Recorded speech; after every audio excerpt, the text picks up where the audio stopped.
Hello hi friends, ನಮಸ್ಕಾರ. ನೀವು ನೋಡ್ತಾ ಇದ್ದೀರಾ ಇನ್ಫಾರ್ಮರ್ ಹುಡ್ಗ ಚಾನಲ್. ಇವತ್ತು ನಾನು ನಿಮಗೆ ಏನು ತಿಳ್ಸಕ್ಕೆ ಬಂದಿದ್ದೀನಿ ಅಂದರೆ, ನೀವೀಗ ಮಳೆಗಾಲದಲ್ಲಿ ಟಿ ವಿ ನ್ಯೂಸ್ಗಳ್ನ ಹಾಕಿದರೆ ನಿಮಗೆ ಹೇಳ್ತಾರೆ ಕೇರಳಕ್ಕೆ ರೆಡ್ ಅಲರ್ಟ್, ಕರ್ನಾಟಕಕ್ಕೆ ಗ್ರೀನ್ ಅಲರ್ಟ್, ಚಿಕ್ಕಮಗಳೂರಿಗೆ ಯೆಲ್ಲೋ ಅಲರ್ಟ್, ಆರೆಂಜ್ ಅಲರ್ಟ್ ಅಂತ ಹೇಳ್ತಿರ್ತಾರೆ. ಈ red alert, orange alert, green alert, yellow alert ಅಂದರೆ ಏನು ಅಂತ ಹೇಳಿ ತಿಳ್ಕೊಳ್ಳೋಣ ಫ್ರೆಂಡ್ಸ್. ಅದಕ್ಕೂ ಮುಂಚೆ ನನ್ನ ಚಾನಲ್ಗೆ ಇನ್ನೂ ಸಬ್ಸ್ಕ್ರೈಬ್ ಆಗಿಲ್ಲ ಅಂದರೆ ಪ್ಲೀಸ್ ಸಬ್ಸ್ಕ್ರೈಬ್ ಮಾಡಿ ಫ್ರೆಂಡ್ಸ್. ಹಾಗೆ ಕೊನೆ ತನಕ ವೀಡಿಯೋ ನೋಡಿ. ನಿಮ್ಗೆ ಇಷ್ಟ ಆದರೆ ಲೈಕ್ ಮಾಡಿ ಫ್ರೆಂಡ್ಸ್. ನಿಮ್ಮ ಅನಿಸಿಕೆ ಏನು, ಈ ವಿಷಯ ನಿಮ್ಗೆ ಈಗಾಗಲೇ ಗೊತ್ತಿತ್ತಾ ಅಥವಾ ಗೊತ್ತಿರಲಿಲ್ವ ಅನ್ನೋದನ್ನು ಕಮೆಂಟ್ ಬಾಕ್ಸ್ನಲ್ಲಿ ಕಮೆಂಟ್ ಮಾಡಿ ಫ್ರೆಂಡ್ಸ್. ಎಲ್ಲರಿಗೂ ಈ ವಿಷಯ ತಿಳ್ಕೊಳ್ಳೋಣ. ಈಗ ಮೊದಲನೇದಾಗಿ, ಈಗ ಹವಾಮಾನ ಇಲಾಖೆಯಿಂದ, ಭಾರತೀಯ ಹವಾಮಾನ ಇಲಾಖೆಯಿಂದ ಅನೌನ್ಸ್ ಮಾಡ್ತಾರೆ. ಈಗ ಮುಂದಿನ ವಾರ ಈಗ ಕರ್ನಾಟಕಕ್ಕೆ ಗ್ರೀನ್ ಅಲರ್ಟ್ ಇದೆ, ಆರೆಂಜ್ ಅಲರ್ಟ್ ಇದೆ, ಯೆಲ್ಲೋ ಅಲರ್ಟ್ ಇದೆ ಅಂತೇಳಿ. ನಾವು ಅದು ಏನು ಅಂತೇಳಿ ತಿಳ್ಕೊಳ್ಳೋಣ ಫ್ರೆಂಡ್ಸ್. ಈಗ ಏನಂದರೆ, ಮೊದಲನೇದಾಗಿ ಹವಾಮಾನ ಇಲಾಖೆಯಲ್ಲಿ 4 ಅಲರ್ಟನ್ನು ಘೋಷಣೆ ಮಾಡ್ತಾರೆ. Green alert, orange alert, yellow alert, red alert ಅಂತೇಳಿ 4 ಬಗೆಯ ಅಲರ್ಟ್ನ ಘೋಷಣೆ ಮಾಡ್ತಾರೆ ಫ್ರೆಂಡ್ಸ್. ಅದರಲ್ಲಿ ಯಾವ್ದ್ಯಾವುದು ಸ್ವಲ್ಪ ಡೇಂಜರಸ್ಸು ಅಥವಾ ಯಾವುದು ಸೇಫ್ಟಿ ಝೋನ್ ಅಂತೇಳಿ ನೋಡೋಣ. ಮೊದಲನೇದಾಗಿ ಗ್ರೀನ್ ಅಲರ್ಟ್ ಅಂತ. ಗ್ರೀನ್ ಅಲರ್ಟ್ ಅಂದರೆ ನಮಗೆ ಯಾವುದೇ ತೊಂದರೆ ಇಲ್ಲ. ಸೊ ಮಳೆ ಬೀಳುತ್ತೆ, ಆದರೆ ಸ್ವಲ್ಪ ಪ್ರಮಾಣದ ಮಳೆ ಬೀಳುತ್ತೆ. ನೀವು ಯಾವುದೇ ರೀತಿ ಯಾವುದೇ ರೀತಿ ಪ್ರವಾಸ ಇದ್ದರೂ ಸಹ ನೀವು ಕೈಗೊಳ್ಬೋದು ಅಂಥೇಳಿ. ಸ್ವಲ್ಪ ಮಳೆ ಆಗುತ್ತೆ, ಉತ್ತಮವಾಗಿರುತ್ತೆ. ನೀವು ಏನು ಬೇಕಾದರೂ ಕೆಲಸ ಮಾಡ್ಕೋಬೋದು. ನೀವು ಎಲ್ಲಾದರೂ ಹೋಗೋದಾದರೆ ಒಂದು ಛತ್ರಿ ಅಥವಾ ಬ್ಯಾಗ್ ಬರುತ್ತಲ್ಲ, ಆ ಥರ ಜರ್ಕಿದ್ ಹಾಕ್ಕೊಂಡು ಹೋಗ್ಬೋದು ಅಂತೇಳಿ ಇದರಲ್ಲಿ ಹೇಳುತ್ತೆ ಫ್ರೆಂಡ್ಸ್. ನೆಕ್ಸ್ಟ್ ಈಗ ನಾವು ಯೆಲ್ಲೋ ಅಲರ್ಟ್ ಬಗ್ಗೆ ಮಾತಾಡೋಣ ಫ್ರೆಂಡ್ಸ್.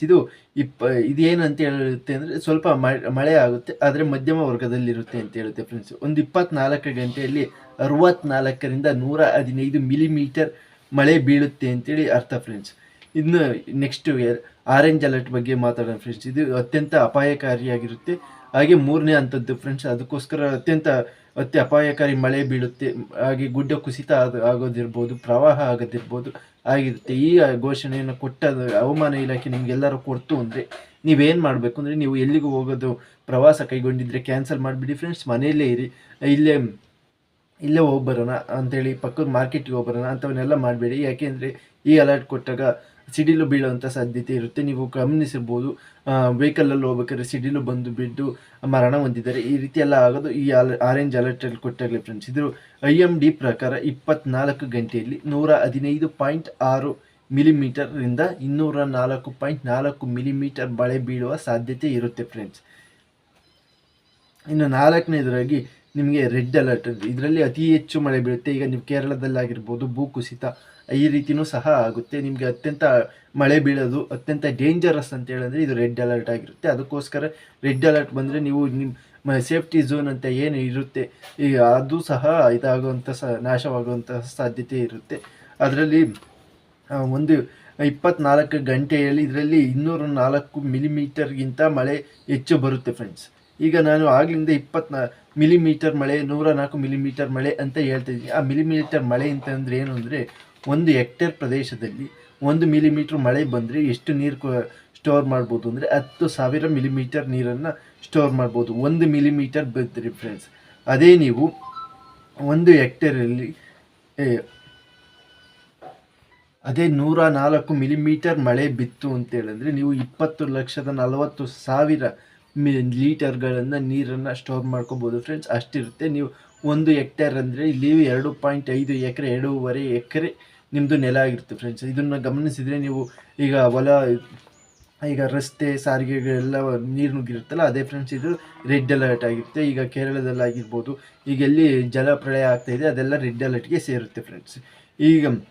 ಈಗ ಹಾಗಾದರೆ ಈಗ ಹವಾಮಾನ ಇಲಾಖೆ ಹೇಳಿದ್ದು ರೆಡ್ ಅಲರ್ಟ್ ಕೊಟ್ಟಿರುತ್ತೆ, ಗ್ರೀನ್ ಅಲರ್ಟ್ ಇರುತ್ತೆ, ಆರೆಂಜ್ ಅಲರ್ಟ್ ಕೊಟ್ಟಿರುತ್ತೆ. ಇದೆಲ್ಲ ನಂಬೋದಾ, ಇದು ಕರೆಕ್ಟ್ ಆಗಿರುತ್ತಾ ಅಂತೇಳಂದರೆ ಯಾವುದೂ ಸಹ 100% ಇರೋಲ್ಲ. ಬಟ್ ಇವ್ರು ಹೇಳೋದ್ರಲ್ಲಿ 90% ಅಂತೂ ಹಾಗೆ ಆಗುತ್ತೆ ಫ್ರೆಂಡ್ಸ್. ಈಗ ಹವಾಮಾನ ಇಲಾಖೆ ಹೇಳ್ತಾ ಇದೆ, ನಾವು ಮೊದಲನೇ ರೆಡ್ ಅಲರ್ಟ್ ಕೊಟ್ಟಿದ್ದು ಕೇರಳ ಸರ್ಕಾರ ನಿರ್ಲಕ್ಷ್ಯದಿಂದ ಈ ರೀತಿ ದುರ್ಘಟನೆ ನಡೆದಿದೆ ಅಂತೇಳಿ ಹೇಳ್ತಿದೆ. ಆ ರೀತಿ ಆಗಬಾರ್ದು ಅಂದರೆ ಇವ್ರು ಕೊಡೋಂತಹ ಮುನ್ಸೂಚನೆಗಳನ್ನ ತಿಳ್ಕೊಬೋದು ಫ್ರೆಂಡ್ಸ್. ಸಾಮಾನ್ಯವಾಗಿ ಸ್ವಲ್ಪ ಪ್ರಮಾಣದ ಪ್ರಕೃತಿಯ ವಿಕೋಪಕ್ಕೆ ಏನೂ ಮಾಡೋಕ್ಕಾಗಲ್ಲ. ಸ್ವಲ್ಪ ಪ್ರಮಾಣದಾಗಿ ಬದಲಾವಣೆ ಆದರೂ ಆಗ್ಬೋದು. ಅವ್ರು ಗ್ರೀನ್ ಅಲರ್ಟ್ ಕೊಟ್ಟಿದ್ರೆ ಎಲ್ಲೋ ಆದರೂ ಆಗ್ಬೋದು, ಅಥವಾ ಎಲ್ಲೋ ಕೊಟ್ಟಿದ್ದು ಗ್ರೀನ್ ಆದರೂ ಆಗ್ಬೋದು. ಅದು ಪ್ರಕೃತಿ ಇದಾಗಿರುತ್ತೆ. ಆದರೆ ಸ್ವಲ್ಪ ಪ್ರಮಾಣದಲ್ಲಿ ಹಾಗೆ ಆಗುತ್ತೆ ಫ್ರೆಂಡ್ಸ್. ಇಷ್ಟು ವಿಡಿಯೋ ನೋಡಿಕ್ಕೆ thanks friends. Thank you for watching. Subscribe ಮಾಡದೆ ನೋಡ್ತಿದ್ರೆ ಪ್ಲೀಸ್ ಸಬ್ಸ್ಕ್ರೈಬ್ ಮಾಡಿ ನೋಡಿ. 80% ಜನ ಸಬ್ಸ್ಕ್ರೈಬ್ ಮಾಡ್ತಿಲ್ಲ. ಇಂಥ ಒಳ್ಳೆ ಕಂಟೆಂಟ್ ವಿಡಿಯೋ ನಿಮಗೆ ಬೇಕಾಗಿದ್ದರೆ ಸಬ್ಸ್ಕ್ರೈಬ್ ಮಾಡಿ ನೋಡಿ, ಬೆಲ್ ನೋಟಿಫಿಕೇಶನ್ ಆನ್ ಮಾಡಿ friends. Thank you for watching.